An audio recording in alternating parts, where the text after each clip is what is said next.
It's all acronyms. Everything we talk about is always in just acronyms. So we've asked you for you to submit questions in advance, and we are going to address those individually. And then we're going to open it up so you can just raise a hand or put something in chat if you have specific questions you want to answer. And I would like to remind you that on the Prince George's Provider Council website, we do have all our past webinars from last year recorded. So you're welcome to go back and watch those.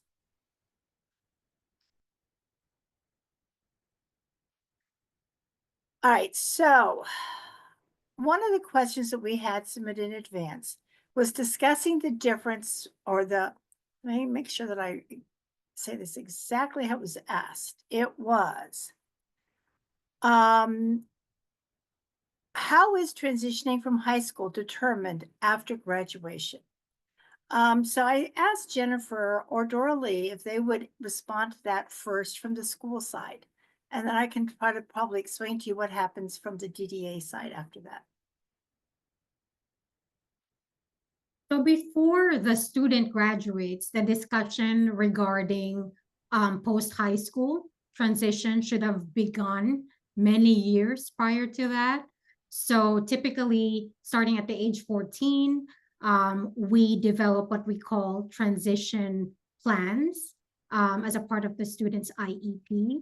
So each year from 14 until the year they exit, we always interview the students and also provide them with a career assessment or interest inventory to find out what their plans are post high school around employment, around independent living, and around education or training. So those conversations always happen during the IEP annual review. That way, we could provide the student with the necessary supports and the appropriate goals and the appropriate action plans in order for them to achieve their post-high school goals. So yes, that conversation needs to start at age 14 and not during their senior year. Susan? And I'm going to share just a few slides with you just to kind of highlight the difference between, I have it right here. Okay. And let me present this. All right. As you know, or you may not know, everybody is allowed to stay in the public school until their age of 21. If you have a disability, prior to the age of 21, while you're in school, these are all the services that you are entitled to. That if it's determined that these are services that you need to have, then the school system must pay for them and provide them for you. However, once your child turns 21, you are entitled to much of the same services, but you must prove that you need them. It is no longer a matter of being eligible, it is a matter of entitlement. So the difference between entitlement and eligibility is Marilyn, a young adult with a disability who is receiving special education services is entitled. But once you are 21, you are eligible, but funding must be available for the services that you need. And you must document that you must have that you have a need for them. So briefly, and I don't want to belabor this, but between kindergarten and graduation, you have IDEA, which is the free public education. You have something called an IEP, which most of you know, an individual education plan. Your parents are very involved. We identify your needs. You have a case manager, parents are advocates. There's a lot of services. After you leave public school, you have a lot of different avenues for getting services. There's so you may have a Rehabilitation Act. Students have to provide documentation that you need these.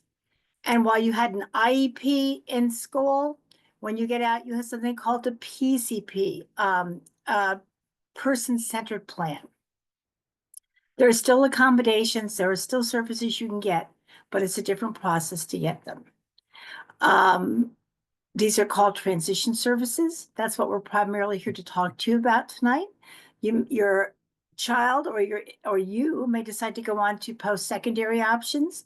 You may decide you want to go to work right away. You may decide you want a combination of those things. You may want to be looking into independent living and how you can continue to be participate in your community. And we have lots of different linkages to adult services, and some of the people here tonight can talk to you about them. And one of them is DOORS. And when we get to our education, our questions about employment, I'm going to let Mr. Lumpkins, who introduced himself, discuss those with you. So I'm going to stop sharing. And that was a really brief overview of, I have to get back to my Zoom meeting, excuse me, to DDA. DDA will be the mechanism that will provide the funding for services you or your child needs as an adult. And you will have to, there's different ways to prove that you need those services. You'll need to provide a copy of an IEP, a copy of a current psychological and educational evaluation. So that was like a 2-minute brief discussion on the transition process and kind of a quick overview of DDA. Michael, Mr. Lumpkins, we had the 2 questions on education. I mean, employment come in earlier today. So the first question is, what training programs are available for students who have completed the CRI program and are work coaches available to them? And I'm going to go ahead and let you tell me about DOORS, please, briefly. Okay. All right. So thank you, Susan. Yeah. So DOORS is the primarily focused on that employment piece, right? So that can be anything as far as training, soft skills training, anything that's preparing our individuals for employment, to actual career programs that, give them a skill, so that once they're actually through those programs and complete them successfully, then they can make it an easier transition because they can gain a skill, and then we can provide services to assist them with, what we call job development, which is to help them to seek employment, help them with, interview, resume, preparation, all of those things, to help an individual to land a job. So as far as the programs, specifically, like if you're speaking about CRI, so a lot of times those individuals need a little bit more hands-on, more supervision, but those programs that I mentioned before, they are actually held at our Workforce and Technology Center in Baltimore. We have a number of vocational programs. We have everything from, auto mechanic to retail, CVS. We have, food service. We have warehouse tech training. We have professional animal workers, environmental services. So these programs are held there. It's a dormitory style facility, so they would actually stay there during the week. We would provide the transportation for them to go from their residence to the actual center, and then Monday through Thursday or Friday they would do their programming, and then on the weekends we would provide transportation home for the weekends. And then depending on the duration of that program, some programs may be 12 weeks, this other one may be 16 weeks. It just depends. But the good thing about it is that once an individual comes into those programs, they're assigned an ES, or an employment specialist. So as soon as they start this program, let's say, for example, the auto mechanic program we have, or the automotive service tech program, that's a 16-week program. So someone may come in to that program, and as soon as they get there, they're going to get assigned an employment specialist. They're going to have a staff to kind of support them. They have a resident advisor. Everybody's there. It's fully staffed, so that while they're in the program, they have somebody helping them to get ready to set up interviews and things of that nature. So the whole idea is, once they've completed those programs, to either have interviews set up, or some are actually hired already, so so that is an option. And I've had individuals that had, that you may not have thought they could pull that off, but they've been very successful. So that would be as far as, because a lot of our individuals, the whole college track is not for everyone, right? So it helps when they're able to just fast track to a particular specific trade, get a skill, have those supports, those wraparound supports while they're doing that, and then be able to, to pursue and attain gainful employment. So that's the whole idea. Yep.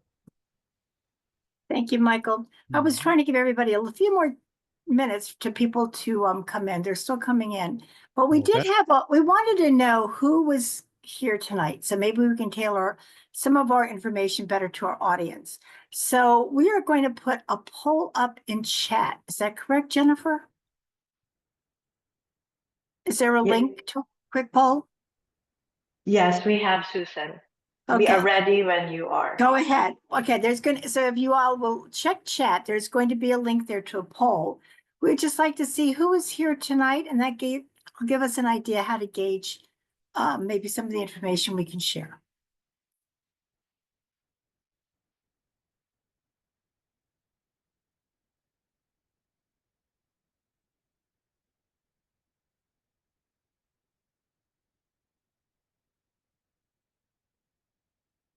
Is it? I'm not seeing. Oh, there it is. Okay. So as the poll has popped up, if you all can take just a couple minutes here, we have just, I think, about 6 or 7 questions, and ask if you can respond to them.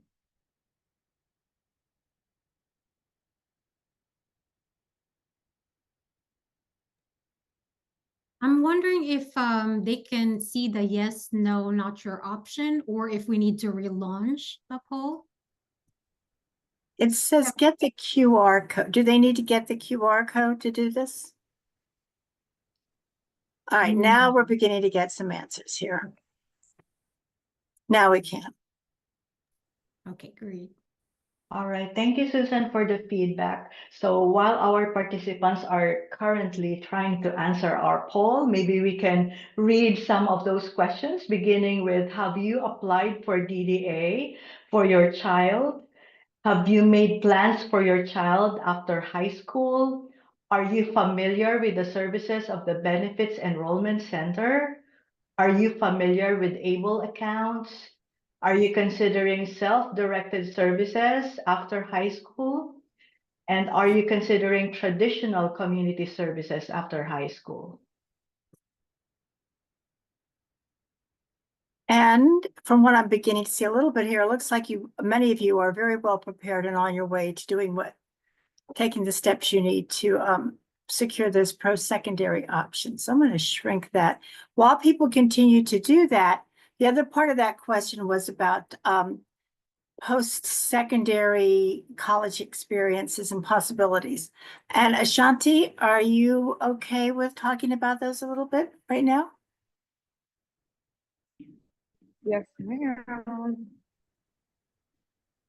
So after college, once you are, well, I'm sorry, after high school, once you're able to transition into college, you need to register with the disability services at the college, and that college will be able to accommodate you for your individual need that you need to be successful academically. And that also goes with housing. For example, if you are more independent, if your disability isn't um as intense, then you can be on campus and they will accommodate you for housing. And they'll put you either, like on the first floor, for example, or nearest to the residential director. And then when it comes to your academic success, you can vary from things like getting extensions on your assignments, or you'll get them in advance and they'll explain them to you on a more individualized setting.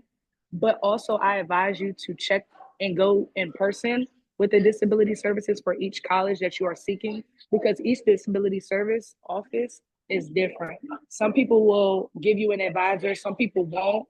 So it's all based on your child's individual need. Thank you, Ashante. And this is really your opportunity tonight to ask the questions that you wanted to answer. We hope you will keep responding to the poll. That gives us good feedback, but we have no idea who is telling us what, so it's completely anonymous. So that's just helpful to us. And questions you may have, we're monitoring chat. You're welcome to put questions into chat. And we will, if you can also use the raise your hand option, a reaction by raising your hand, and we will be keeping track of those, trying to call out. And a lot of people did write in and say they just wanted to come tonight and listen to hear and share ideas. So don't feel that you have to have a question to answer. All right, so one of our other questions tonight was that were in advance, and I want to make sure we do get to those. Was about the Best Buddies program. What benefits does the Best Buddy program have for children that are transitioning out of the school? And, you know, Melanie, maybe this would be a good place. Do you want to give a quick overview about the Benefits Enrollment Center? Sure. The Benefits Enrollment Center is a center that supports those who are transitioning youth. We definitely want to support those who are at the age of 18 because they are considered an adult. It looks at their income, a household of one, and we screen and educate and assist with applying for federal, state, and local benefits. And we assist by telling you what are some financial assistance that may be available for transitioning youth. So it's a really critical time for a transitioning youth, especially between the 18 to 21, to ensure that they are signed up for benefits that's going to help them once they exit from high school. And so the whole goal is to make sure you have signed up for your DDA, the Developmental Disability Administration, SSI, you have Medicaid, you have Metro Access, you know about food assistance that you may need in the future. You will, learn about other resources that may not be eligibility support, but they're just community resources, such as Best Buddies. That is a socialization program that they offer for adults at the University of Maryland. So it's a great way to focus on the socialization. That's one of the areas that is often missed for transitioning youth once they transition out of school. So it's definitely the key thing is making sure you know what benefits you're eligible for and applying for everything, but don't overlook the socialization piece, as that's a critical piece of a young adult's life. Did that answer, Susan? Yeah, Melanie, thank you very much. And I just have to say, I think please try to make an appointment to get in and meet with people at the Benefits Enrollment Center.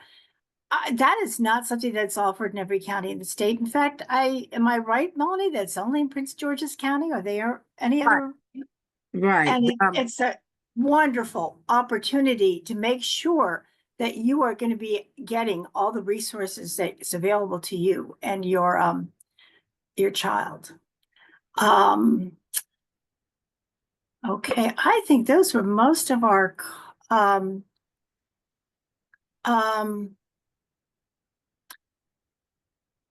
questions in advance. So I'm going to address one that I see in chat right now. And I guess let me talk a little bit about traditional services. If you are not, some students, as I said, will go out and go right to work. Some will go on and do secondary education. Those are the two things Michael and Ashante talked about. Some individuals feel that they need a little bit more support to develop the life plan that they kind of want to have for them. And those have always been done by what we call traditional or community providers. It could be the ARC of Prince George's County. You may have heard of We Achieve, Centers for the Handicapped, CSAC. There's I think, over 200 providers in the state of Maryland. One of the questions, and then what they can do is some of them can provide day programs where an individual will go during the day. They may take some classes. They may work part-time. They may volunteer part-time. They can develop a whole variety of things that of interest and goals that an individual may have to complete their day. Some of these organizations will also provide residential services. So when they leave the program at the end of the day, they go back to an apartment where they may live by themselves with supports, or they may live with roommates with supports, or they may have what has traditionally been called a group home. One of the questions people asked was, they feel that these providers, it used to be this many years ago, you went to one building and one site and you spent your day there and you did different classes and you might go to a park or a few other things, but it was primarily a center-based activity.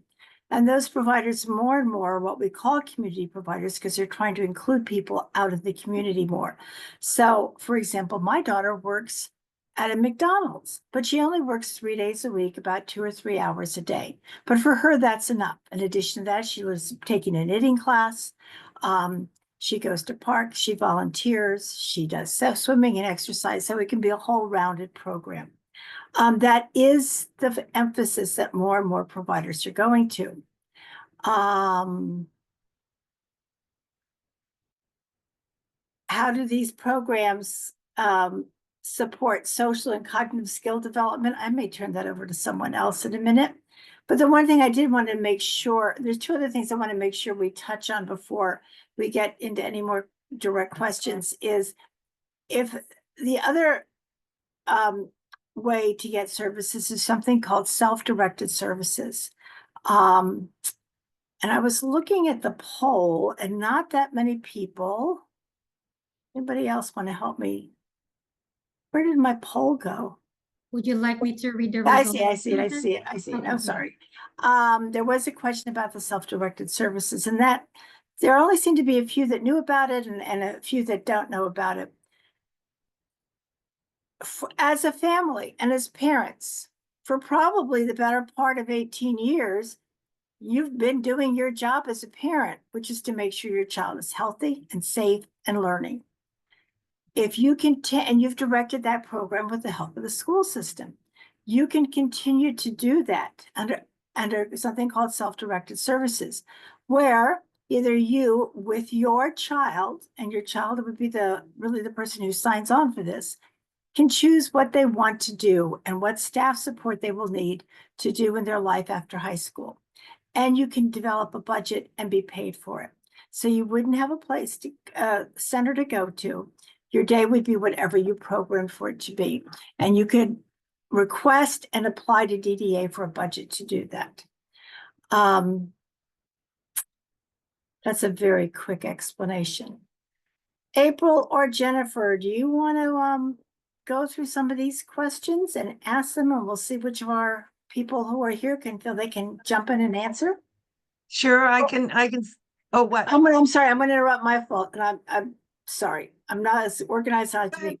I do want to let our representative from Able Accounts give a quick explanation of our Able Account program, which is another great benefit.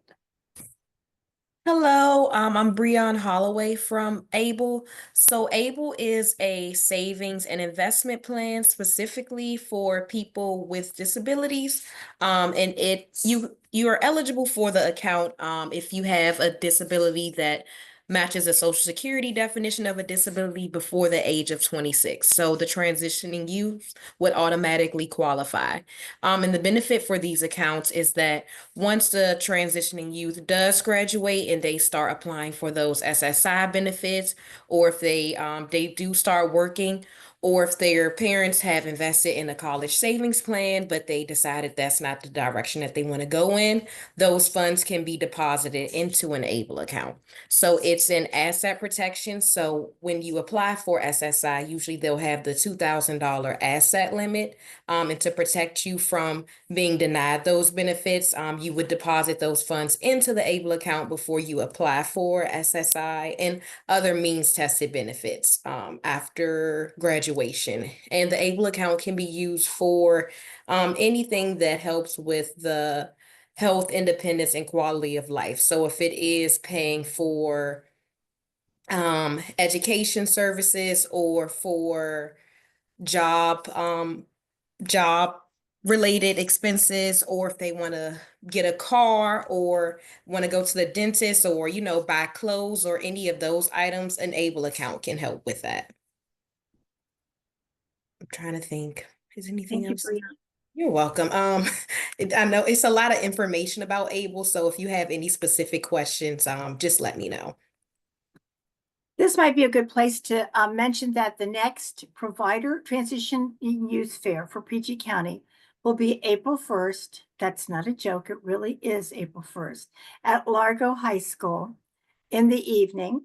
And we will have providers from many of the agencies that provide community and traditional based services.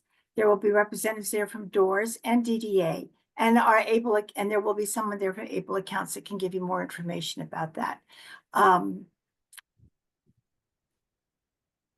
April 15th at Largo High School. Why did I say April 1st, Jennifer? My mistake.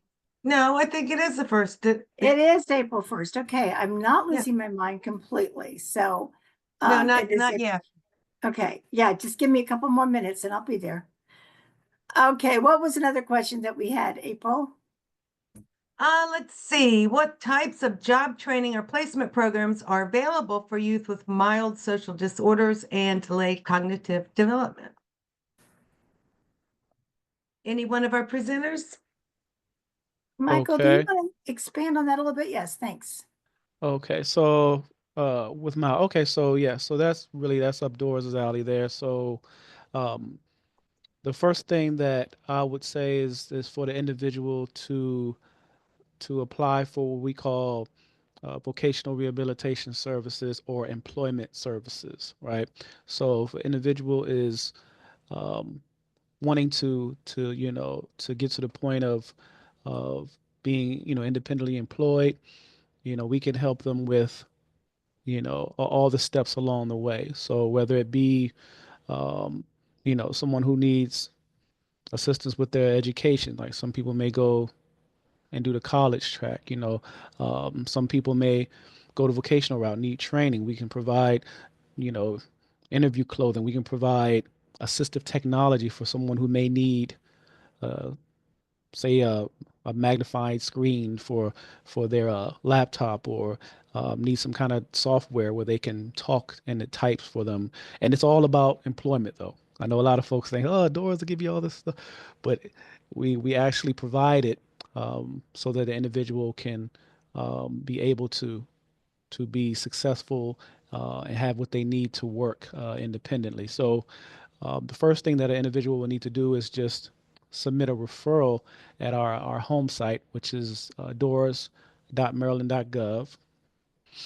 And there's a referral there. And I know for the sake of time, I would show that, but I can just summarize it here. So, and if you have any other questions, I can leave my contact information for more specific questions. But on our website, you will go to our referral, and it'll give you some radio buttons selections there, and you would select employment services either under the age 25 or 25 and over, depending on the individual's age. But in this transitioning, will probably be under 25. And then you fill out the short referral. It's basic information. Um, just asking your diagnosis, where do you live, address, basic things to that nature. And once you submit that online, then in 10 business days, you'll one of our individuals or staff from our EDU, we call it our eligibility determination unit, they'll reach out to you, and then they're going to ask for you know, like what we call POD or proof of disability documentation, you know, IEPs, anything medical, psychological evaluations, psychiatric, any documentation that is that supports the diagnosis for the individual. And then from that point, once you're deemed eligible, then it will get assigned to a counselor like myself.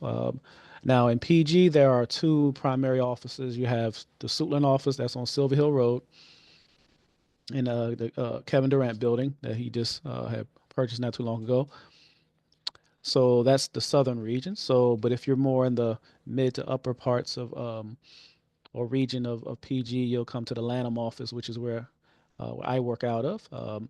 So so either way, you'll get assigned to a counselor there, and then I know we spoke about PCPs on the DDA side, right? So with DOORS, you'll have what we call an IPE, individualized plan for employment. And that's where we sit down with the individual and we come up with an employment goal and we try to line up the services to whatever is going to help that individual to achieve that employment goal ultimately. So, and it's different with every person, but you know, this one person they may be on a track if they're going to college, right? They may say they want to do, I don't know, I just say civil engineering. I don't know, throw something out there, or graphic design, or they have to go if they want to go on a track that is going to require them to have a degree to get, you know, to get employment in that field. All right, then we'll have a plan where we can assist them with education, tuition. Hope I'm not going too fast for the interpreters. I'm sorry. Tuition, room and board.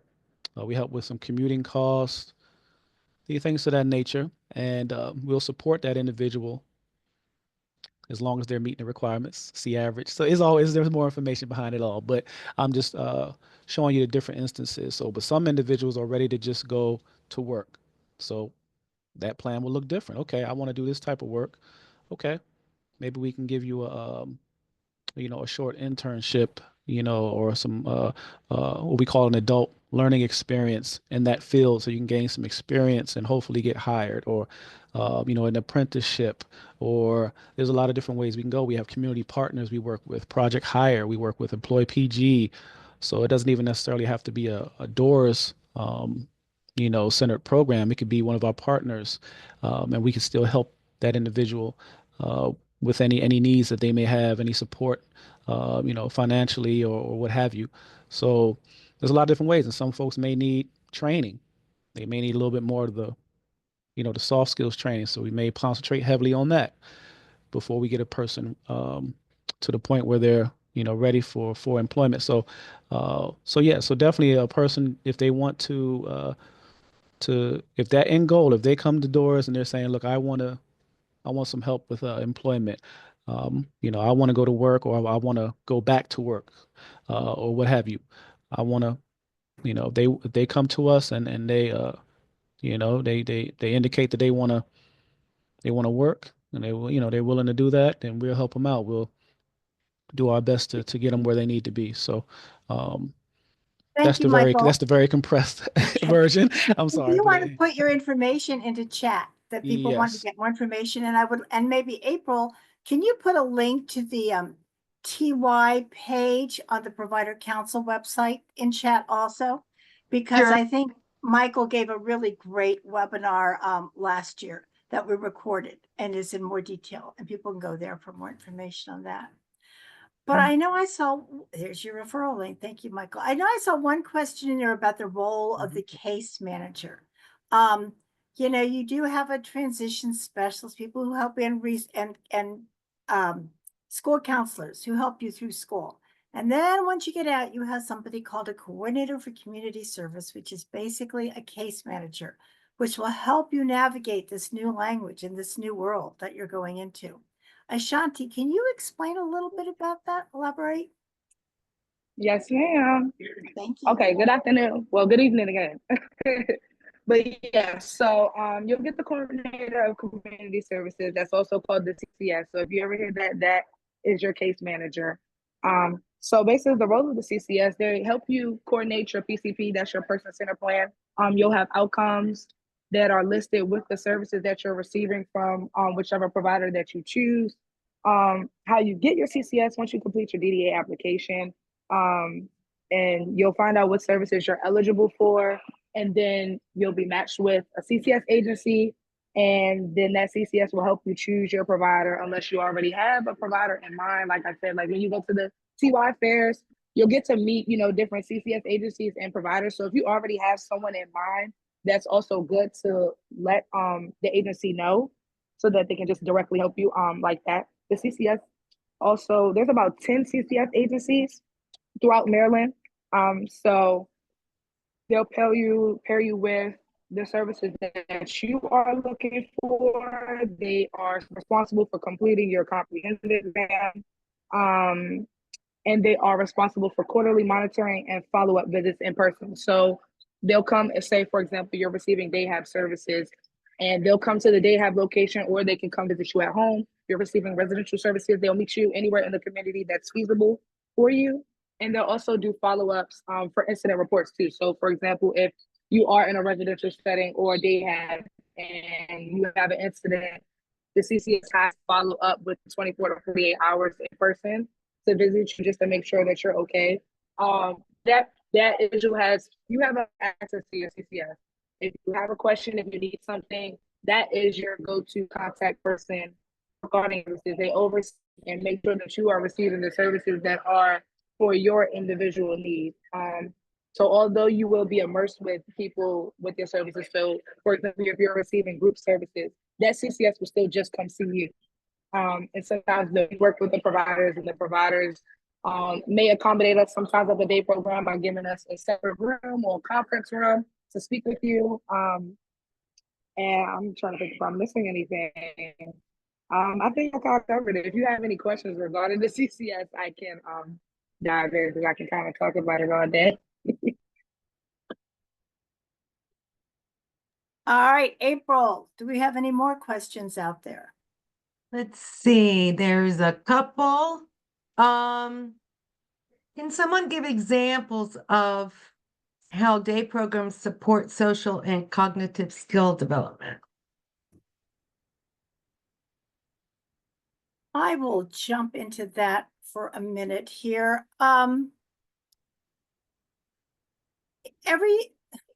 There are probably in Prince George's County at least 40 different traditional providers that offer a variety of services. Some of them are more employment oriented, some are more academic oriented. I think all of them have a social component to it. And the best advice I can give you with that is come to the provider fair on April 1st and walk around and talk to them. We will have a handout that will tell you the different programs that each provider provides. And so I'm going to take a second here to go share and go back to my PowerPoint because that might explain some of this. And where did my share button? There it is. Okay, thank you. It's been a very long week. Okay, so the Developmental Disabilities Administration, this is the funding source for any services that you receive, either whether self-directed services or through providers after high school. Okay, they can provide these services through a number of different ways. And so this indirectly answers that question. There are community supports. Do you want to participate in volunteer opportunities? Do you want to take classes? Do you maybe an art class or a music class? There are personal supports. Even if you're, whether in a residential setting or if during the day, or in a home with your family, if you require more supports for kind of daily functioning skills, a little assistance with meal planning, taking care of your home, things like that, taking care of yourself, those would be personal supports. And of course, Michael has explained the employment and day services. I've touched on self-directed services. Residential services, we've talked about. And then there's behavioral support services. Some people have behaviors that make it hard for them to integrate into the community as much as they like, or may interfere with their daily living skills. And so you can get support services for that. How do you get these services from DDA? You will fill out the DDA application. It's on their website, Maryland DDA, Google it, you will be there. There are 3 things that you really need to submit with this. You need to submit a psychological evaluation, which is not looking at if you have any psychological or mental health issues. They're a good psychological issue, I'm sorry. And I really should just be presenting, shouldn't this? This tells you what skills you have, where are your strengths, where are the weaknesses. And that helps determine probably some of the placements you want to maybe pursue after high school.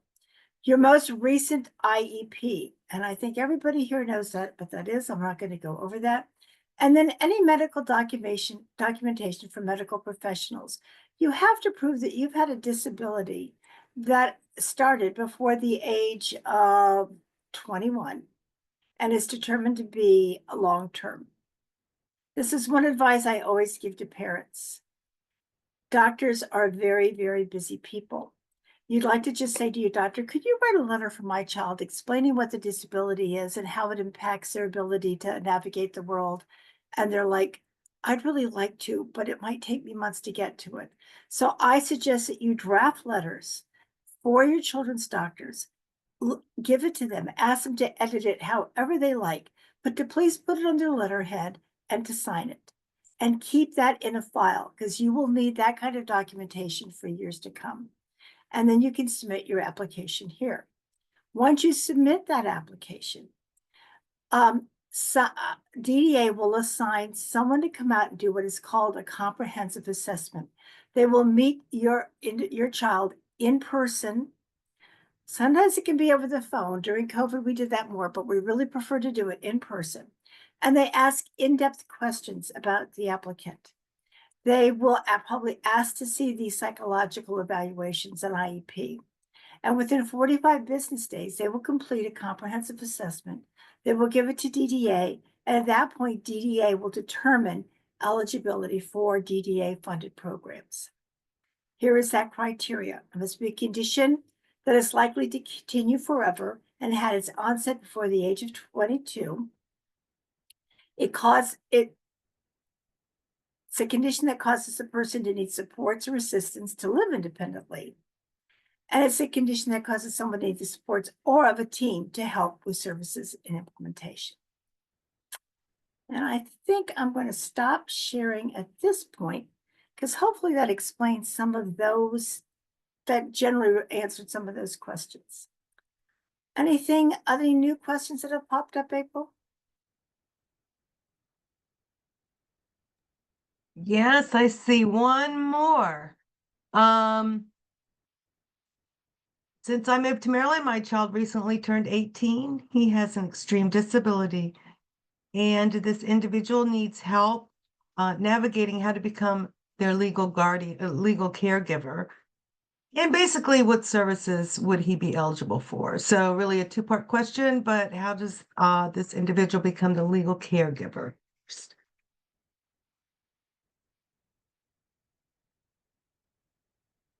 Melanie, is that something you feel comfortable addressing? We can talk about guardianship a little bit there too. I would love for them to contact the Benefits Enrollment Center because first thing, she just moved into the area, so you want to understand what are the benefits in Maryland, and what federal benefits you want to apply for, and then we can determine what are some of the other areas in regard to like future and financial planning. And so we currently are offering monthly right now opportunities to meet with like an advisor, like a financial kind of advisor, like a free 30-minute free consultation. So if she could definitely, this parent could definitely contact us so we can go a little bit in depth about the various things that she should think about, and definitely learning all about future planning. And we call that supported decision making, when you want to know all the options about, making decisions for your loved one. That is really critical for all transitioning youth families. And then you signing up for benefits, so that you may want to be a paid caregiver for your loved one. So definitely coming to the TY Fair, coming through the Benefits Enrollment Center. The ARC also offers these like mini transition one-on-one type sessions. So it's just be great to get as much information as possible, especially since they just turned 18. Hopefully that answer the question.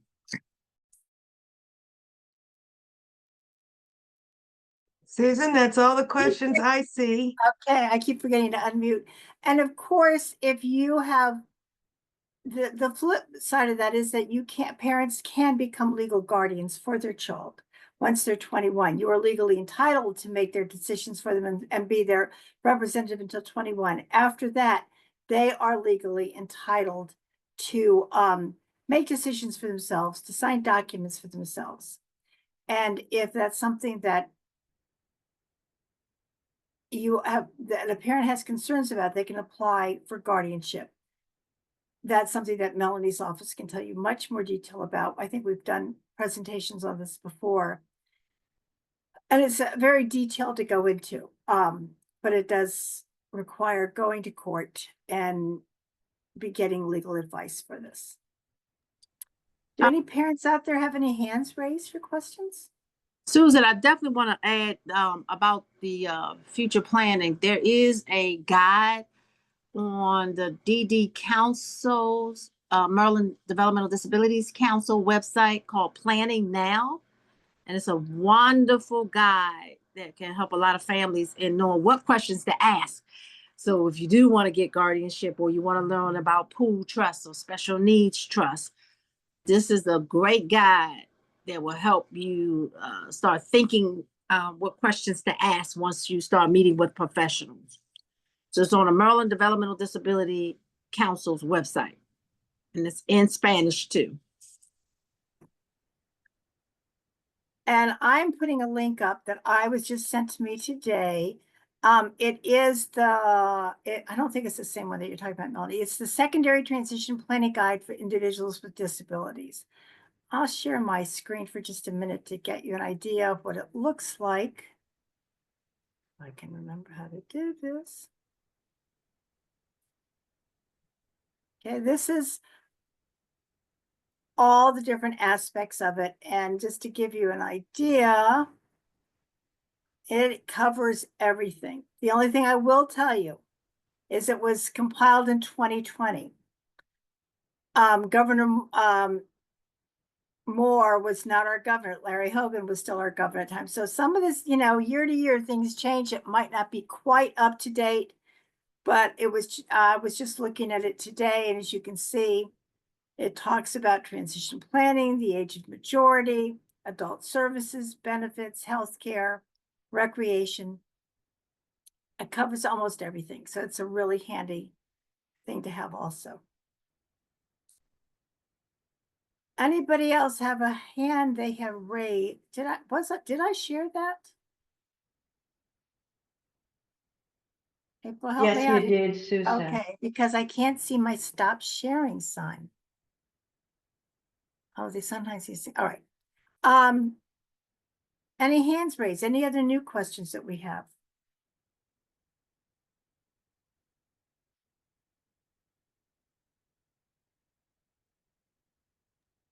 I think, Susan, I'm going to ask this question. It's sort of a follow-up to the day habilitation services. It was entered in the chat at 6:11. So the first one I think we addressed already. Can you explain the difference between the day habilitation services? And the follow-up to that was, I went to a fair a few months ago, and it seems many providers have moved away from brick and mortar programs and provide a lot of community outings, but there is no physical building the participants go to. I guess we just need to clarify that for the parent. Yes, I'm sorry, and I'm trying to post my link. Okay, there it is. I just had up. I think I said in the beginning, and let me expand upon it, that in days past, we had a site that people went to, the Arc of, and most traditional providers still have an office and a main site. And it might be a place that people go when they check in the morning, or they'll come back in the afternoon. But the idea of going to one building and staying there all day for all your different services is not common practice in this day and age. You know, we rightfully so, I believe in including everybody in our society, in the fabric of our society.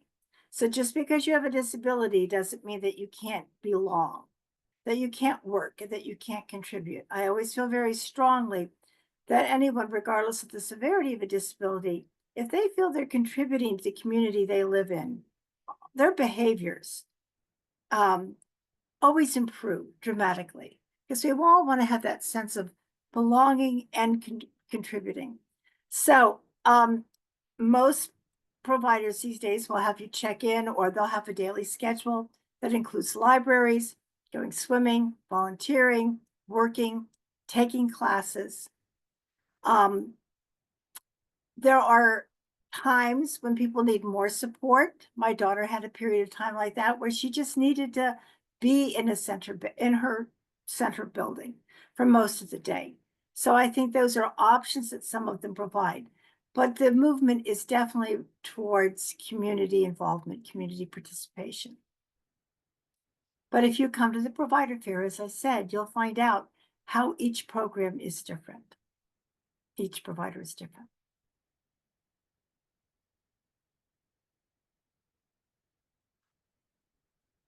No other questions? Thank you, Susan. Yeah, I don't see any more questions in the chat, and I don't see any other hands raised. I just wanted to highlight that Melanie shared the Planning Now guide for guardianship purposes, and Ms. Kamara also shared the Benefits Enrollment Center flyer, and also the Project Live information.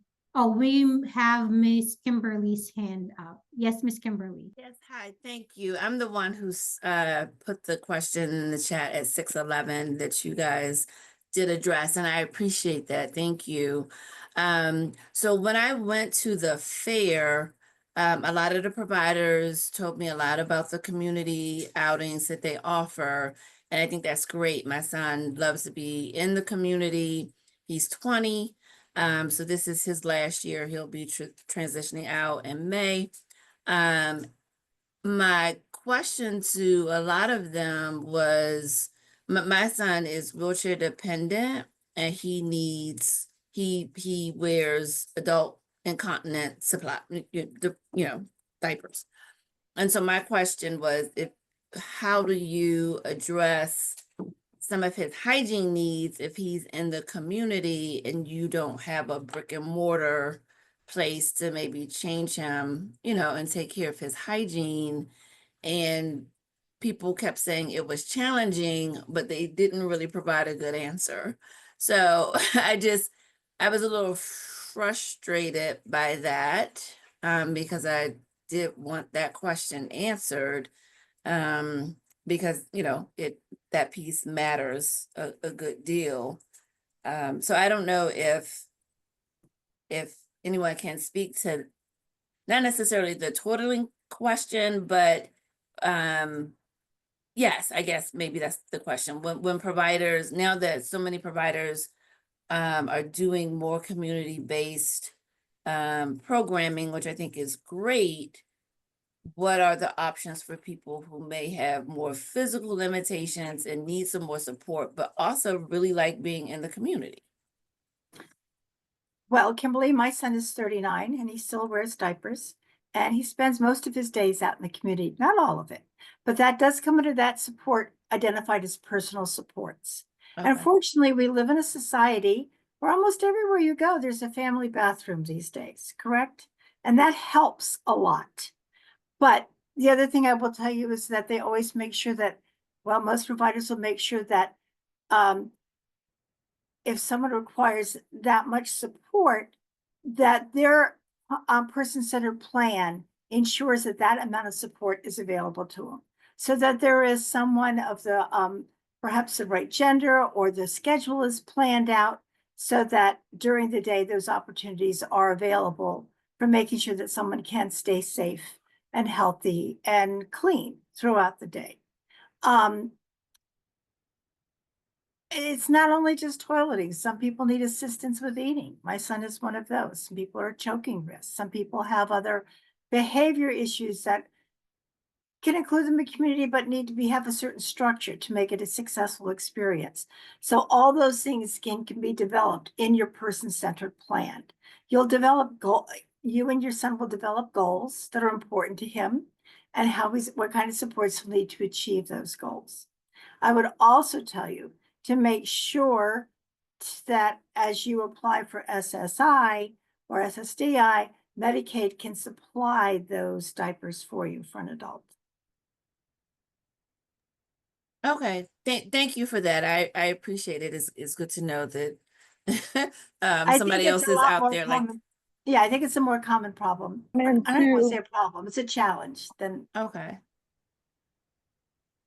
yes, I also wanted to chime in too, to piggyback on what Susan was saying. Like, although yes, it will be in the person-centered plan as well. There's also options for one-to-one support. So, for example, your son will have a staff member that's personally just for him, and he would be able to manage his hygiene needs accordingly. So as long as all of that is listed in his PCP and it shows the need for him to have that much attention for his hygiene, he can have somebody for that. And usually for some individuals that I've had on my caseload who have toileting and hygiene needs, some of their personal support staff or one-to-one staff would take them to community centers or health centers and things like that, where they could use like first aid rooms or community center conference rooms or something like that if the individual needed it, or going to a library or just a small safer place where they can have a room or the space to accommodate that person. So there's ways to work around it, and as whatever your son's need is, we'll do the best, whether who his staff is, to make sure that those needs are met. Okay, thank you for that. I appreciate it.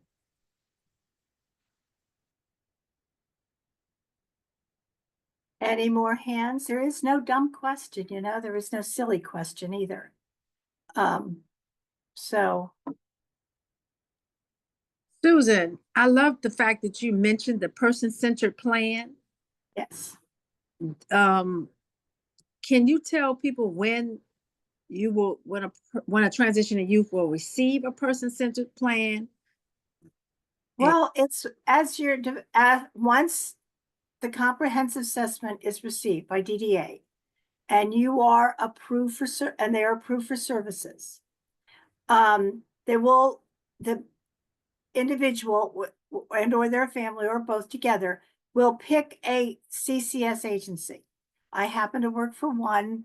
There's I think there's only 8 or 9 though, Ashanti. I don't think we are up to 10 yet, but we're up there. Different agencies, and then they will assign you a case manager, and that case manager will work with you on developing the plan that's almost equivalent to your IEP in high school.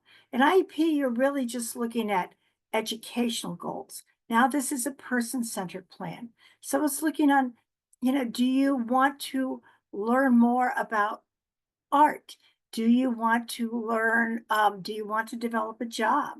For example, with Michael Lumpkins, as discussed.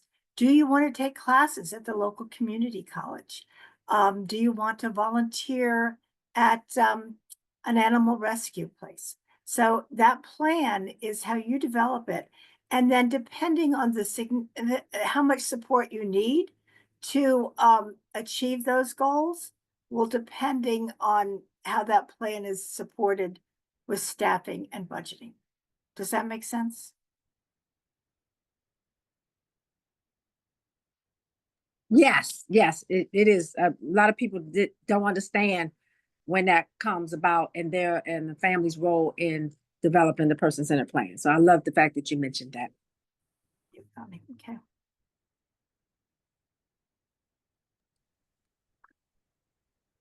I always like to tell parents this too, that my kids are 35 and 39. The lives they are living today was not even imaginable when they were born.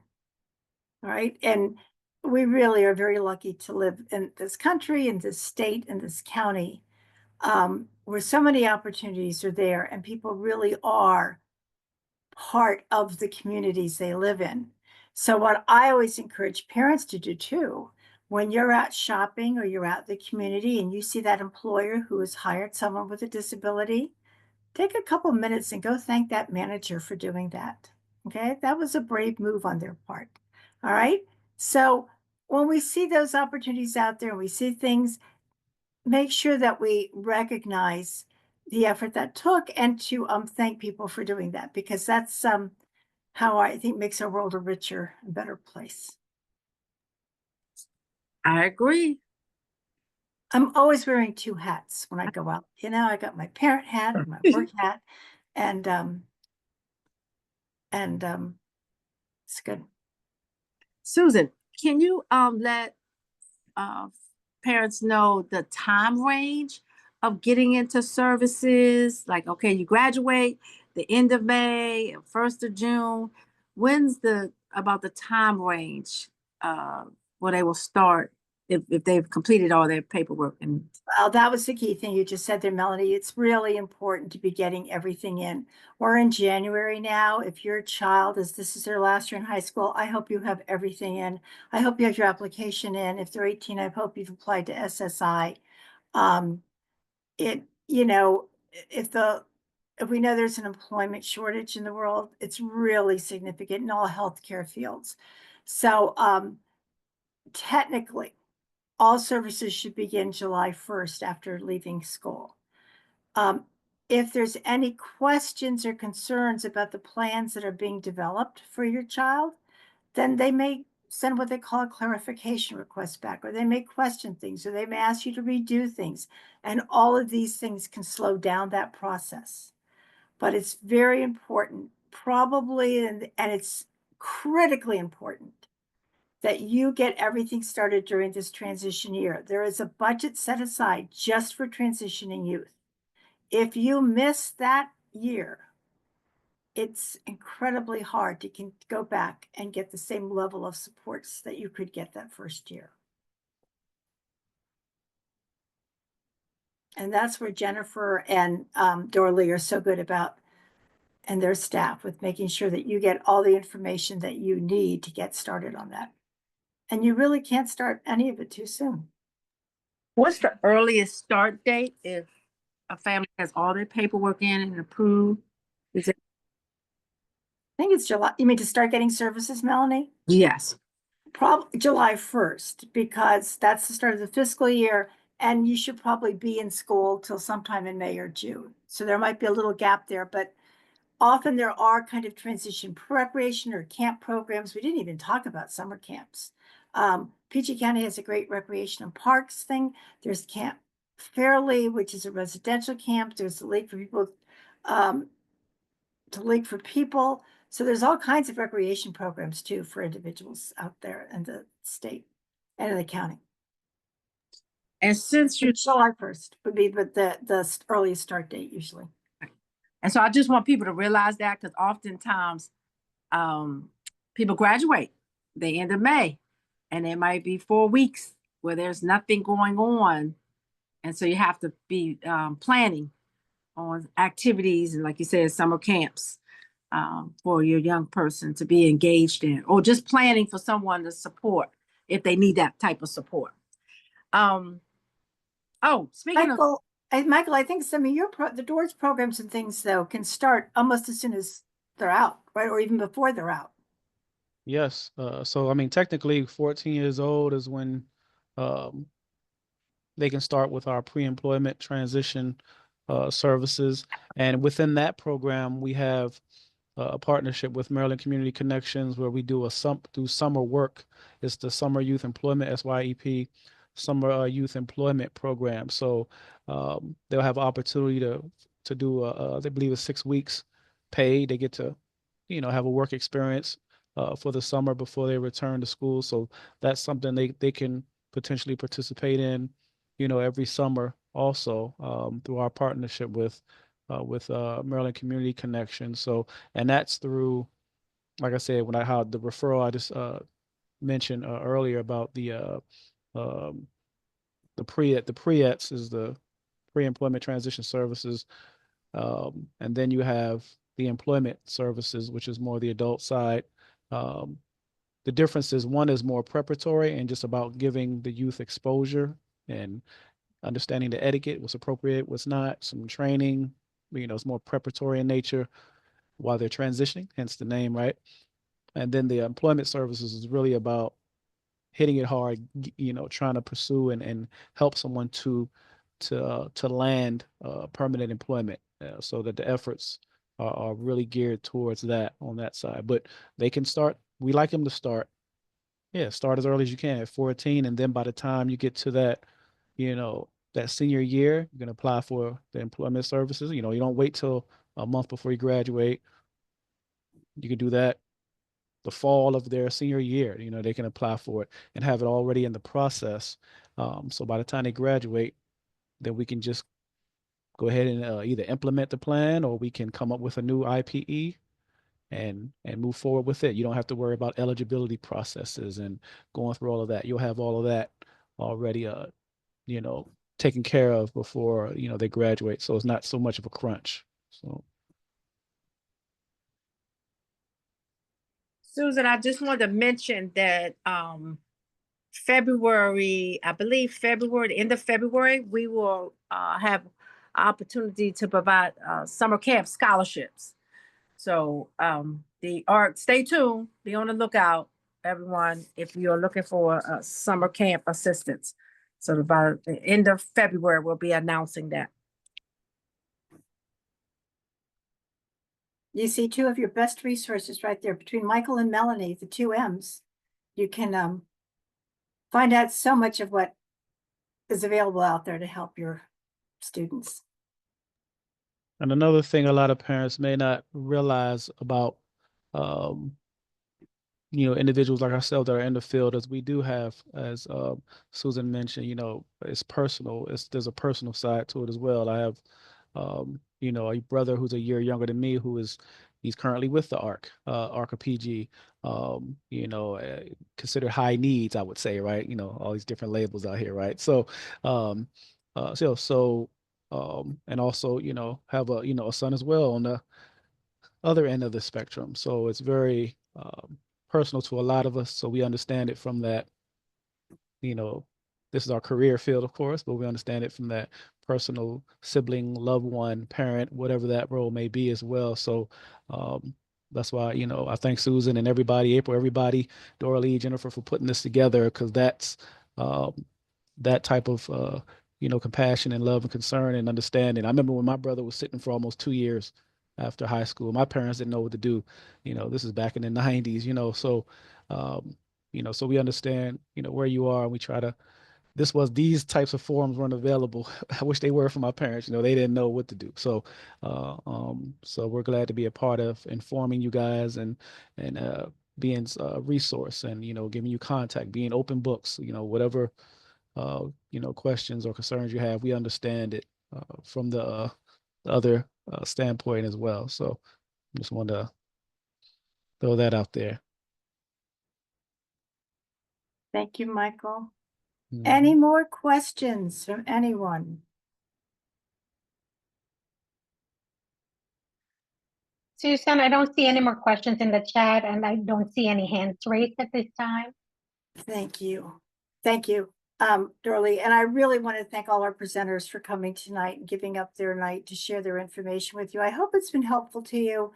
I have to say the PG public school system, special ed departments have been magnificent. Dorothy and Jennifer provide so much to help support the people with disabilities in the school system. And April and her assistant and I'm feeling really stomach. It starts with an M. It's I know Margaret. it does. Margaret, I'm sorry. I mean, their website, the PG Provider Council website has so much great information. So avail yourself of those. Check it out. Come to the Provider Fair, April 1st. And just keep asking questions and just be your child's advocate. And teach them to be their own advocate. All right. And it's a good world they're going into, but we need to keep pushing forward. I have a question before we go. Dorley or Jennifer, will the recording be available on you guys' website? And Yes, Yes, we definitely, will. April. Mhm. Go ahead, Dorley. It will be up by Friday, 12 noon. That we can promise. And then we can also share the link with you, April, if you want to upload it to your website. We can also do it that way. okay, so everyone who attended tonight can go back and listen. Absolutely, yes. And also, once our flyer for our Spring Transitioning Youth Resource Fair is available, all the participants that are present here tonight will also be able to share with you. And please share also the same information with your other colleagues and staff and also other parents. So in behalf of the Department of Special Education, we would also like to thank Susan, Michael, Melanie, April, and everyone else who are in this call, also our interpreters and our parents. We are so lucky to have all of you to be our partner in this thing that we do in the benefit of our students. So thank you so much. Yes, parents learn the most from other parents. They always do. So share your information and listen. And on that note, shall we all go to bed and get some sleep or have a good night or go get a cup of hot chocolate or something? But thank you and reach out anytime we can be of help. Okay. Thank you for everybody for Thanks. working together.